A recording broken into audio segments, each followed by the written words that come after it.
Tonight, we have the chairperson of the initiative and an economist, a former presidential candidate, former minister in Nigeria, and a former VP at the World Bank, Dr. Obiageli Ezekwesili. She joins us from our Abuja studio. Congratulations, Dr. Ezekwesili, on the successful launch of the Fixpolitics initiative, and you're out in today. Well, this initiative, I understand, is the brainchild of your fellowship awarded by the Richard von Versker Fellowship at the Robert Bosch Academy in Berlin from September 2019 up until early 2020. Can you give us a clue as to the research findings that you got out of that fellowship? Yes, thank you very much, Sheung. My research focused on the nexus, in other words, the relationship between politics and economic performance of countries. I was interested in probing that, in just studying that, because, you know, I had stepped down from running for office, and what I had seen of politics in that very short period that I was in it just opened my eyes to the fact that in fighting the issues of governance, we were waiting for too late in the day, that it's actually politics that, you know, drives what ultimately becomes governance.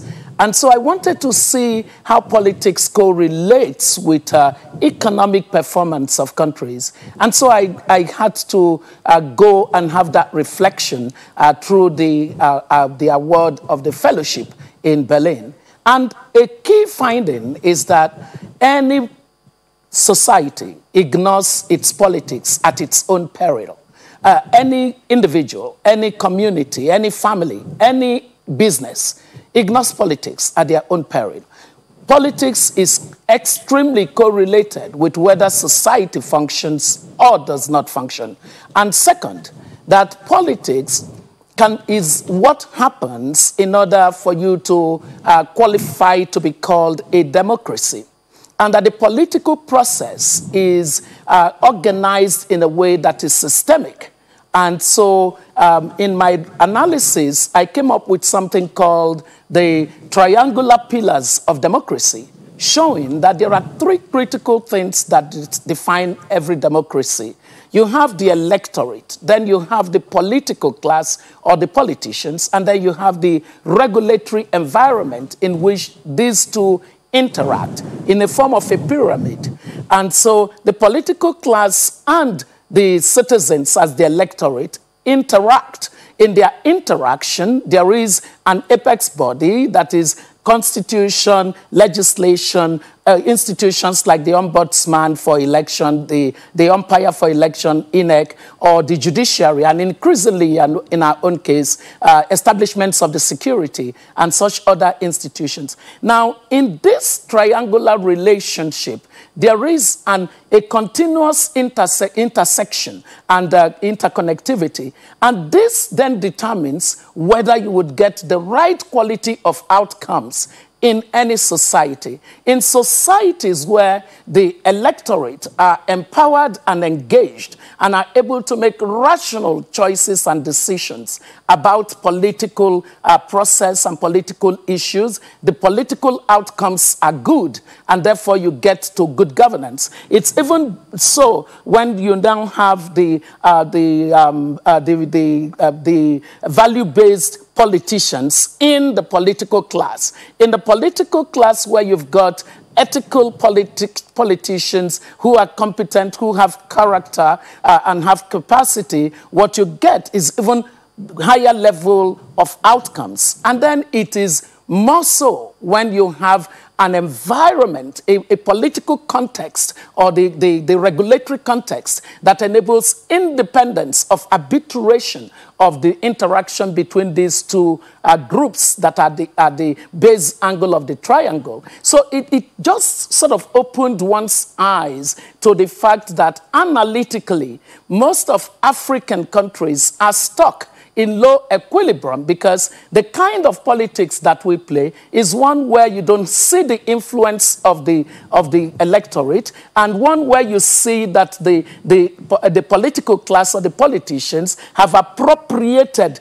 the entire space of politics to the utter neglect of the demand side of politics. And then where the regulatory context is so weakened and undermined that it does not even act independently. So no wonder we have poor governance. So if you're going to ever get good governance, you must correct your politics and its kind of outcomes. Indeed, I must say that that event of today was well attended. The speakers also spoke very well, and they touched on a lot of issues relating to the problems of Nigeria, also proffering solutions. But let me quickly ask you, there being some suggestions, especially from the speaker, like the former president of Mexico, where he said politics of a country is at the center of the people's life and the need to be part of it. There's a need for inclusion. Generally, what resonates with you on some of these issues raised from the speakers today?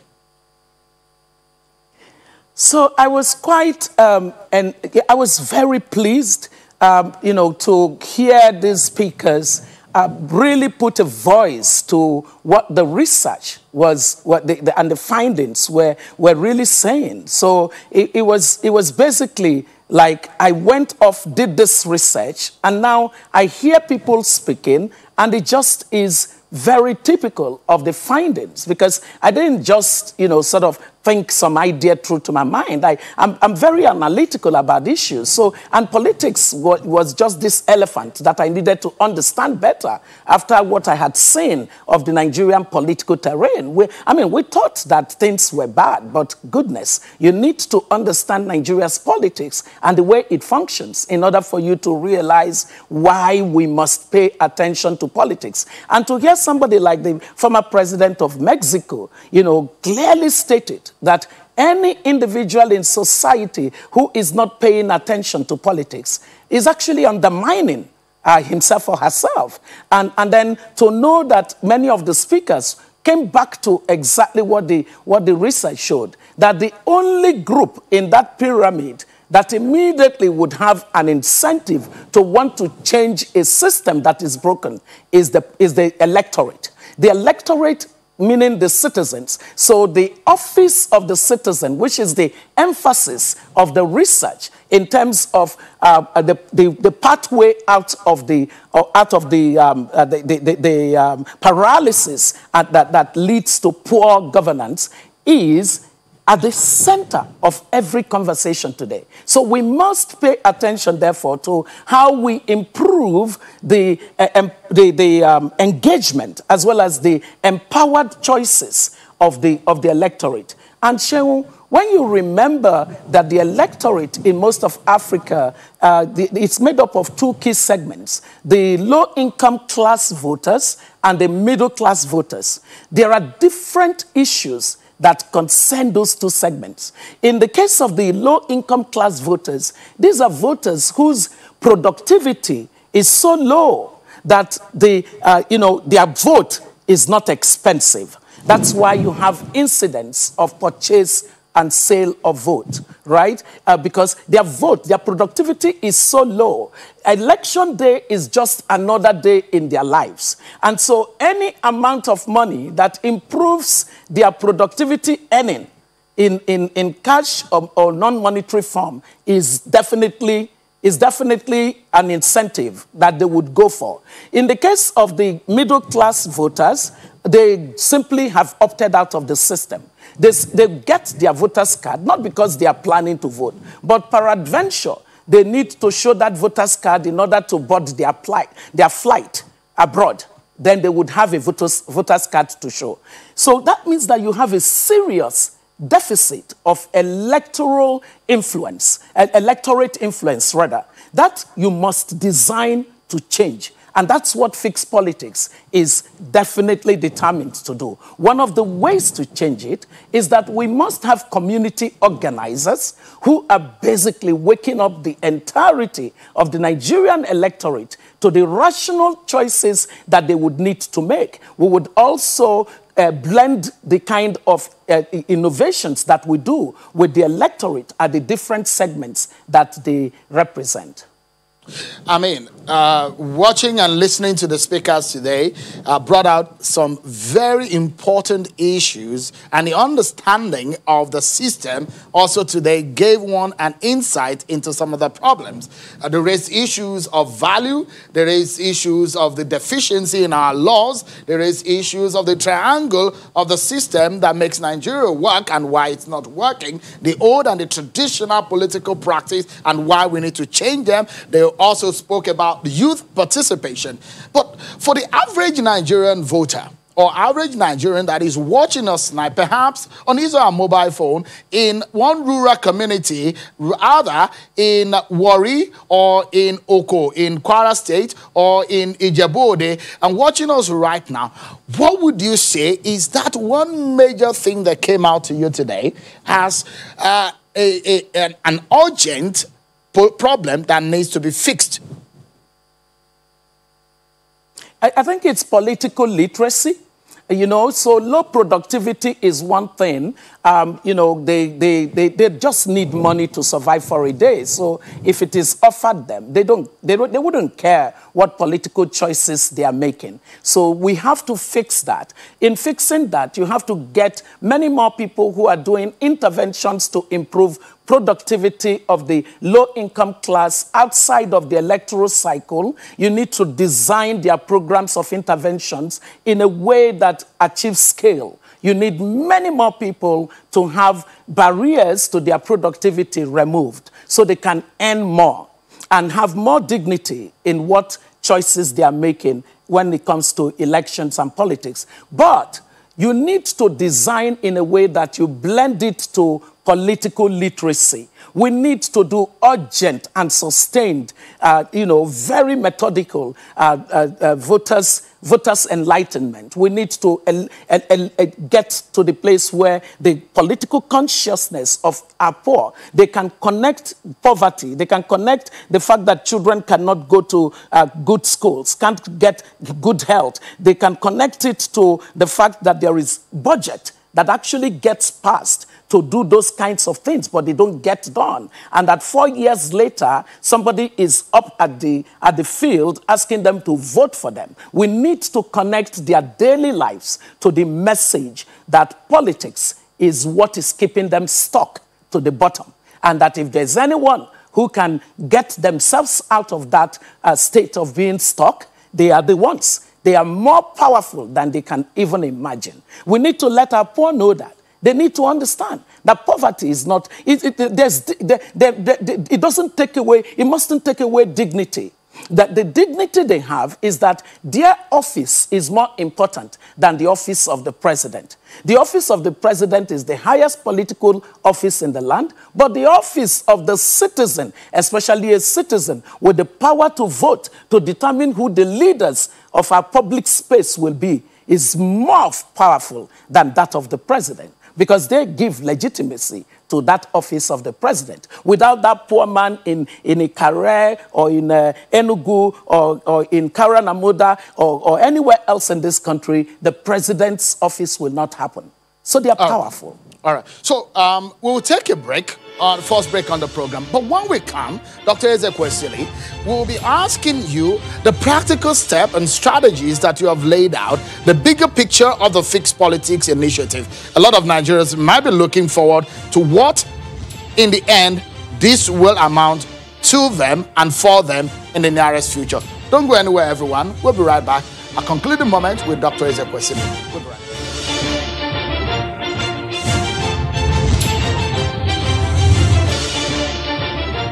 Thank you so much, everyone, and welcome back to the program. Let's get back to the conversation with Dr. Obiageli Ezekwesili, the chairperson of the Fixpolitics initiative, an initiative that was launched earlier today in Nigeria. And the plan is to fix Nigeria's politics. So I know you ran for office in 2019 at the presidential election. You pulled out at some point. And so you have insight into some of these issues. So a lot of people will want to know the bigger picture. Because at the end of the day, politics is not in itself an end, it's a means to an end. So at the end of the day, after all said and done, a lot of people will want to understand and know what is the end game? What is the bigger picture? So the bigger picture is that we must have a political system that functions on this tripod, where we have, the electorate that acts with a lot of influence. And their influence is well understood by a political class that is trained in the art of ethical politics, that also have been trained in the art of statecraft, so that, they understand economy, they understand economics and other social and sectoral policies, and what it takes for a society to grow in every aspect of life, and they also understand governance. That's why, for us, we're going to do the empowering the electorate kinds of activities, but we're also going to run an unconventional school of politics, policy, and governance.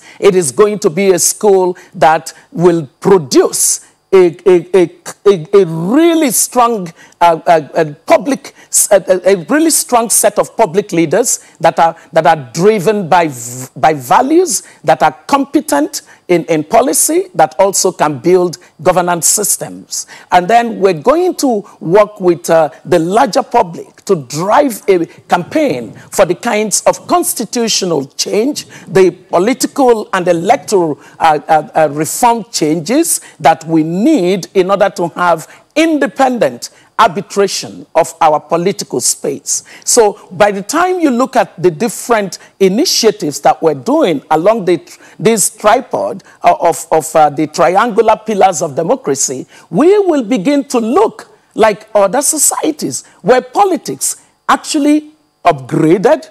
And when politics upgraded, the quality of governance upgraded, and then the improvement in the lives of citizens began to happen. Because politics is a process toward serving the need of society. In my research, what we saw is that the reason you cannot tell any difference between one political party from the other in Nigeria or in a number of other African countries is that over time, the political class has taken over the political space with a dominant political culture that subordinates the collective good of society to the personal and narrow interests of the politicians. You have to address that. That's why our own program is a program that's systematic and systemic. So it's connected. You can't do one. Part of what we failed in the past to do was to look at this from the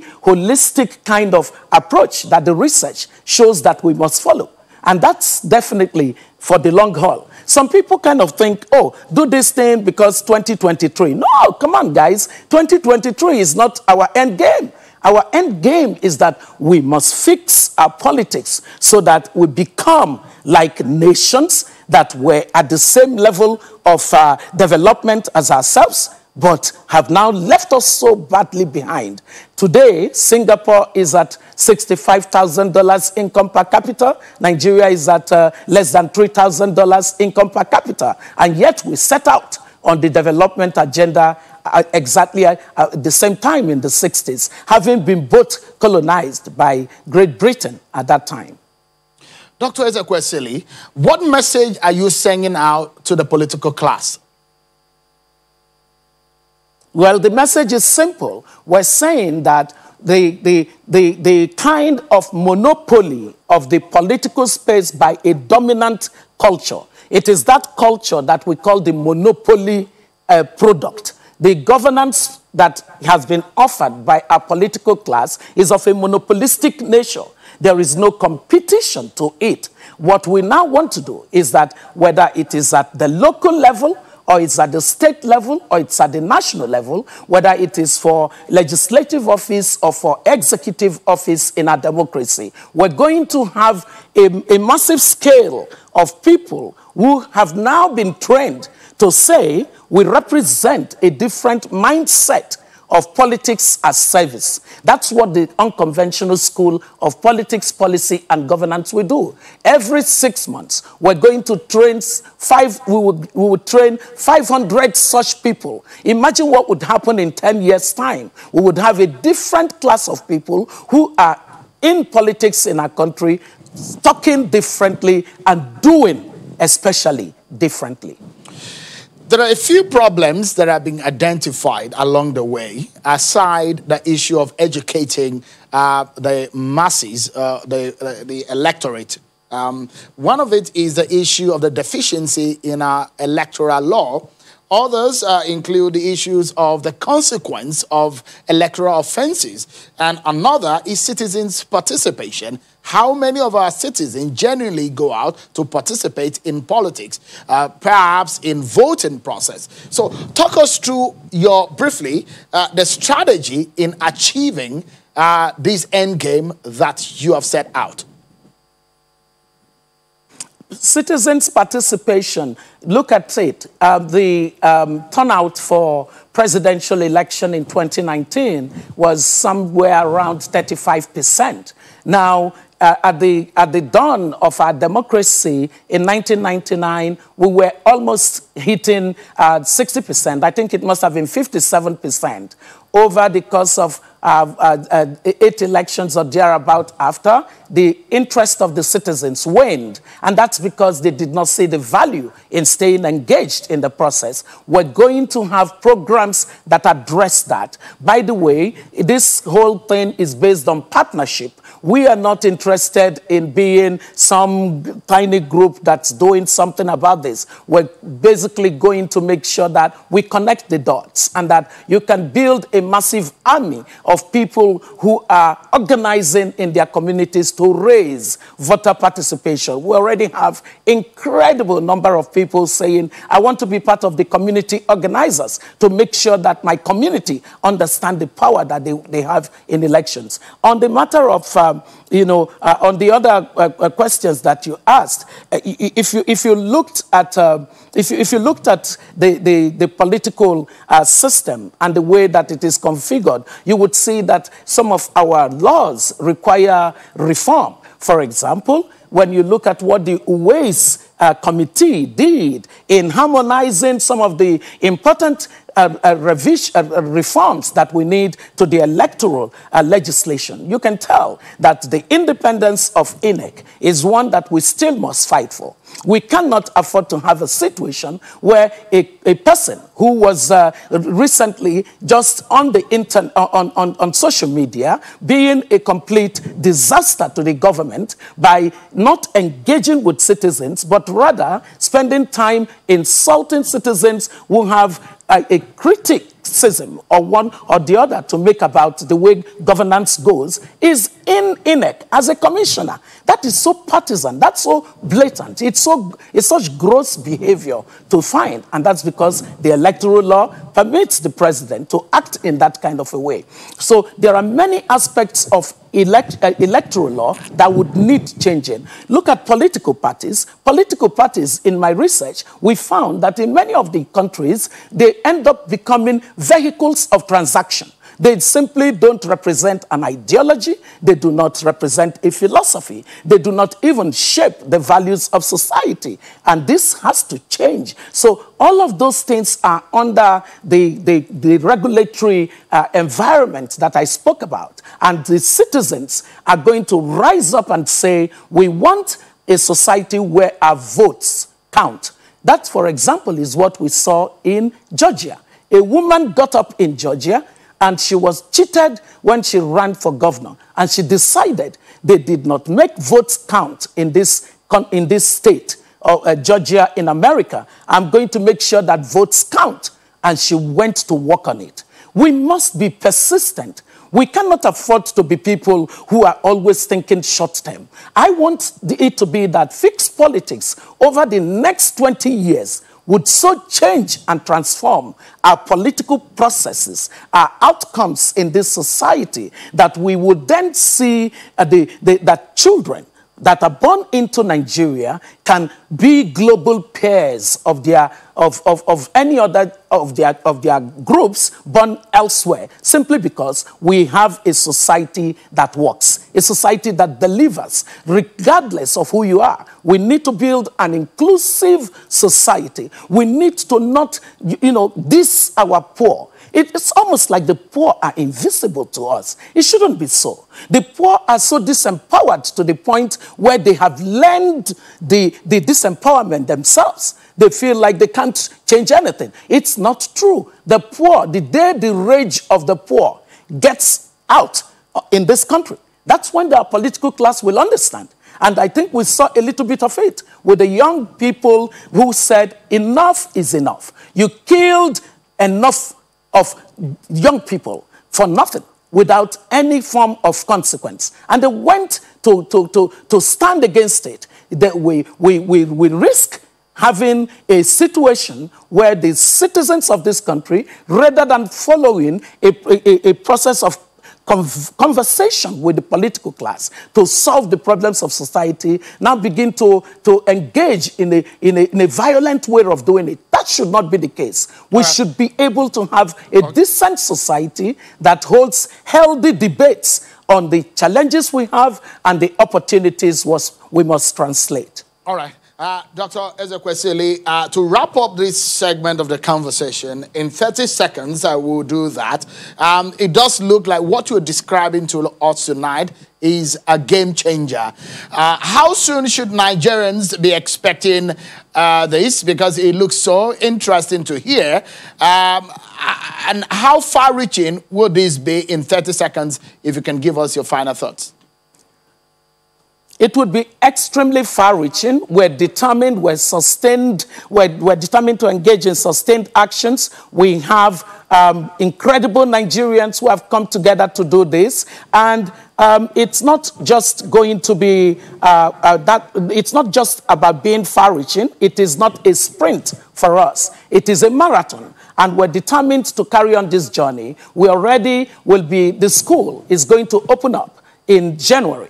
Our first set of students will be in January, and we're going to get the best of students. The kind of strong appetite we already have for the school is amazing. About every 6 months, we will take people with character, competence, and capacity, and then give them this module of training of 34 courses in politics, in policy, and in governance. Prepare them to be leaders that would take charge of the public space. And then all our programs that would empower the electorate would start almost immediately. Our community organizers program is going to be launched very soon. So we're not talking of, we're preparing. We're ready.